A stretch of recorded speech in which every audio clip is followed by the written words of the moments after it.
Coming up on today's show. So success, that's what most people want. Of course, the first thing I ask people is define what success means to you. Of course, you never have enough money yourself, but he said you'd be surprised how many miserable millionaires there are, So I like to think of the difference between perfectionism and having good, high-quality standards as the difference between a block to success and something that can help you be successful. The 3 blocks to success today on Keeping You Organized.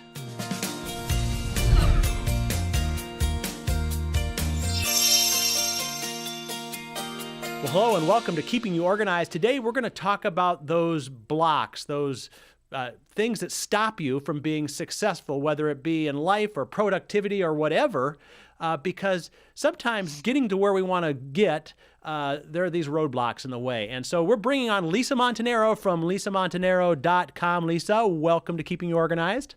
Hi, John. Hello, everyone. Welcome. Well, listen, you had a talk on this, which I saw on your, you do a lot of public speaking, and you have some topics. And this one was Cinderella actually had 3 ugly stepsisters. The 3 blocks to success. How did you come up with that name? Let's get a little backstory on that.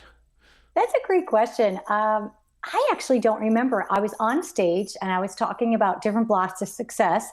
And oftentimes there's a trifecta or a trilogy. 3 is kind of a magical number. People remember it. It has good stickiness. And I think it just came to me. I just said, these are sort of the ugly stepsisters. I said, in fact, Cinderella really had 3. And it got a laugh. And so I just used it. Yeah. Well, I think it's a universal thing where, kind of Cinderella was the successful one, and the other stepsisters didn't do too well. So there's a lot of that foreshadowing and kind of movie stuff in there too. So anyway, yeah. It's kind of fun. Well, let's talk a little bit maybe on broad terms about the 3 blocks, and then we'll kind of dig into them one by one so we can get a context for what we're going to be talking about today. Sure.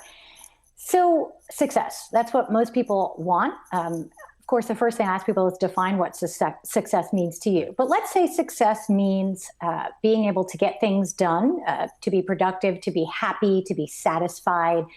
You could argue that what most people want is to be successful. Maybe some people would argue, well, I really want to be happy, but maybe success equals happiness for them. So when you think about it, I started to study what gets in the way of people being successful. And oftentimes it's not what people think. People think that it's something external. I don't have the right job, or, I'm disorganized, or, I'm waiting to make a certain amount of money. Years ago, I saw Marshall Goldsmith speak at the National Speakers Association. And if you're not familiar with his work, any of you listening, just go to marshallgoldsmith.com. I believe that's his website, or just Google Marshall Goldsmith. And he's a prolific writer and speaker. And he said that we all suffer from what he calls the Great Western Disease, which is I'll be happy when, I'll be successful when, ... And we wait for our happiness and we wait for our success. And we need to stop waiting, and we need to embrace our lives and our careers now and figure out what it takes to be successful. Right. So I came up with these 3 blocks to help people figure out what's getting in the way, if anything, of their success, and to try to work through them. Well, it's interesting. This just popped into my mind. I was talking to a financial planner a few weeks ago, and, of course, you never have enough money yourself, but he said, you'd be surprised how many miserable millionaires there are. It's like people who, they get here, but they're not here. They only have a couple $1 million, not 10, or they don't have $1 billion because they only have 50 million or whatever it is, right. And so it's almost like the target keeps moving. Yes. Yeah. Right. For everyone. Yeah. And that's a really interesting, separate psychological study also that a lot of people have done, is that, and you and I have talked about this in the past about goal setting. And every time you reach a goal, for some people, the minute they reach the goal, or even before they reach it, they're already figuring out what the next one is. And in some ways, that is what makes some people successful. Right. Successful people do set goals, plan ahead, execute, implement, have accountability plans in place. So there is something to be said for that, but we also have to be careful that we give ourselves a chance to enjoy our success or enjoy the goals that we've actually reached. Right. Well, let's talk about the 3 areas kind of broadly here, and maybe just touch on each one, and then we'll dig into them. The first one is what? The first one is the perfection trap. And the perfection trap is when people are perfectionists. And people will often say to me, they'll challenge me, like if I'm speaking to an audience, they'll say, well, isn't perfectionism good? To an extent. Yes, to an extent. So I like to think of the difference between perfectionism and having good, high quality standards as the difference between a block to success and something that can help you be successful. So, for example, if you have really good standards for yourself and you say, okay, until something reaches this level of quality, then it's not perfect to me. And that's different than perfectionism getting in the way of you being able to complete things and to get things done and to release them into the world. Right. So when you think of the perfection trap, the trap is nothing is ever good enough, and therefore you don't actually get things done. You may start a lot of things, but you never have that sense of completion. Well, we'll dig into that more in a moment, because I'm thinking about the idea of, even being a perfectionist is not really necessarily successful, but I'm sure we're going to touch on a little bit about that. All right. What's the second block to success? So the second one, if the first one, the perfection trap, think of it as an internal block because it really is coming from within yourself. The second one is the comparison trap, and that's external. That's where you look outwardly at everyone else and think you don't measure up. So you're constantly in comparison mode. And again, it's a trap because it's a block and it gets in the way of your success. It's very difficult for some people to pull themselves out of the comparison trap. And we could talk a little bit more about how you can avoid the comparison trap. Yes, and I bet social media plays into that somehow too. All right, what's the third one? The third one is known as the imposter syndrome. Okay. And it has been widely written about and studied, mostly in psychological areas. And what I think is interesting about the imposter syndrome is I would call it an internal trap, like perfectionism. But some people feel that the comparison trap feeds into, it's like a nice, sad pathway into the imposter syndrome. But think of the imposter syndrome where you feel like a fake. So it's a little different than the comparison trap, because comparison trap, you're looking at other people and thinking you don't measure up. And imposter syndrome is you just don't think you have what it takes. You don't feel competent. You don't feel confident. Okay. So it's really about you feeling fake. Well, I can't wait to dig into these. We're going to take a quick break, and when we come back, we'll get into that first one, the perfection trap. We're talking about the 3 blocks to success with Lisa Montanaro here on Keeping You Organized, and we'll be right back. Now, there's a place just for you. Life can be busy, and you still have to keep it all together. That's why you like to be organized and in control. Introducing MyOrganized.life.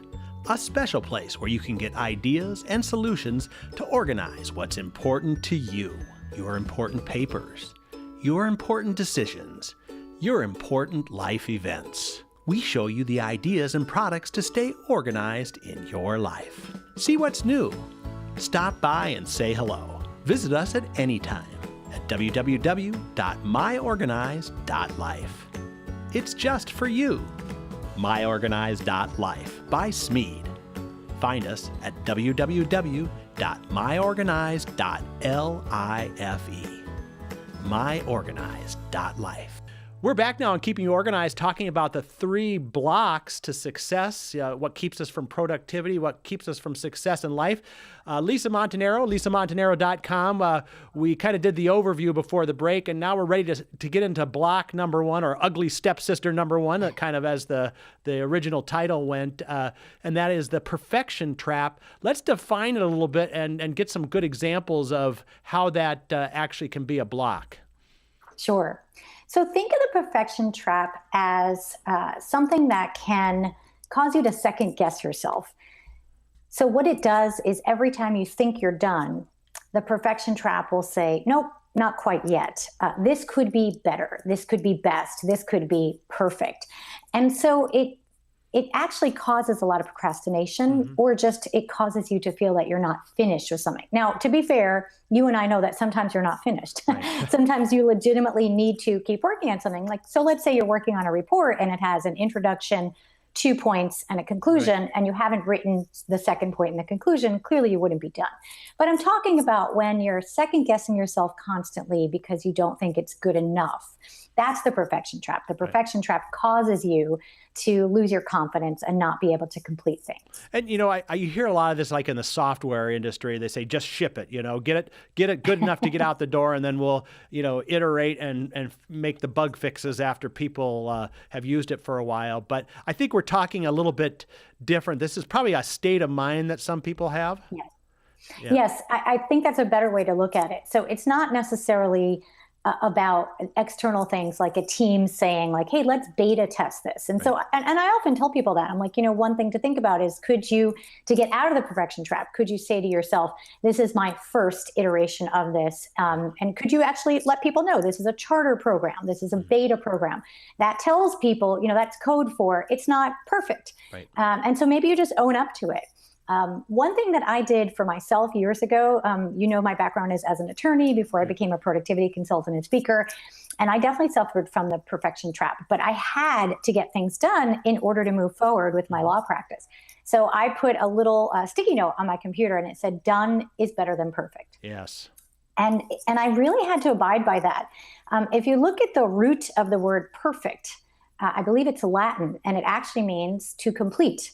And so I started thinking, okay, so if it's done, if it's complete, it's perfect. Right. And then you can always perfect it a little more later on. And in fact, the better thing to do for successful people, what they do is they do a first pass and they do it as well as they can with as high standards as they can. And then they release it. And then they go back and study it and get feedback on it and make it better for the next time. Right. And so that's actually what makes really successful people very successful is they learn from their mistakes and they move forward, but they're not afraid to make the mistakes in the first place. Well, this as a speaker, right? You do practice speeches before you give it so you can work out some of the bugs and actually part of it is giving you more confidence too, doesn't it? Kind of like that the material well. Yes. And I think about this actually with my stage performing as an actress, singer, and dancer. You're never going to open a show and it's going to be perfect. I mean, there's always something going on at the last dress rehearsal and there's always something going wrong, but you perfect the show during the run. So you're right. There's rehearsal for business, there's rehearsal in life, there's rehearsal on stage.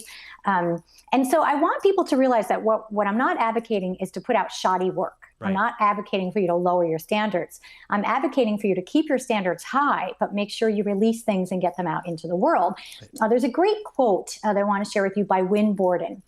If you wait to do everything until you're sure it's right, you'll probably never do much of anything. And successful people do a lot of everything. Right.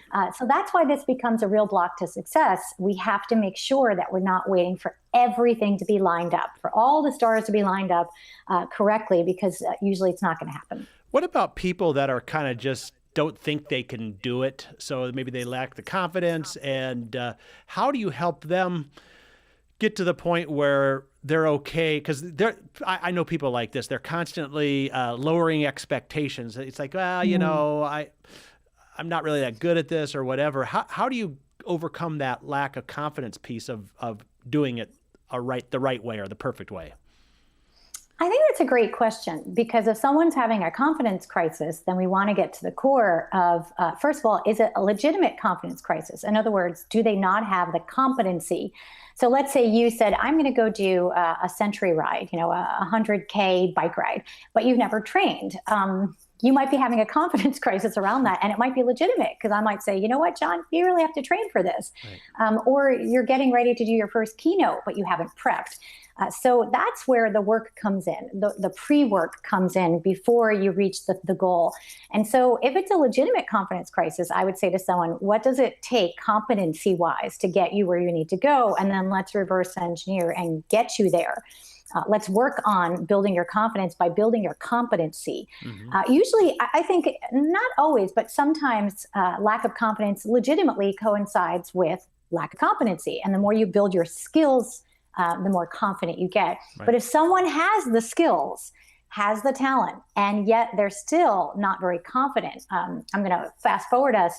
We'll talk about this next time, but that usually is the imposter syndrome. Right. And so that's a more deep level psychological issue than just perfectionism. Right. Well, if we were doing the perfect podcast right here, we would be ending in about 25 seconds. So you know what that means. I'm going to have to get you back on the next episode so we can finish the other two areas. You up for that? Yes, absolutely. Let's do it. Okay. Before we go, though, I want, again, this to be perfect. Tell us a little bit about your business, how people can get a hold of you. Sure, absolutely. Easy to find me. Just go to lisamontanaro.com. You can also find me on social media, LinkedIn, Facebook, Twitter, Instagram, and pretty much under Lisa Montanaro. I'm located in Davis, California, but serving the globe virtually. And yeah, we'd love to hear from anyone that has had a chance to watch, listen, and learn. Yes, and you have a lot of great resources on your site too, so I encourage people to go to your site, check out what you have there. We'll also link it in our show notes. So Lisa, we'll get you back next time for the last two blocks to success, and then we'll wrap up this podcast and say, folks, if you want to know the whole deal, you have to come back next time on Keeping You Organized.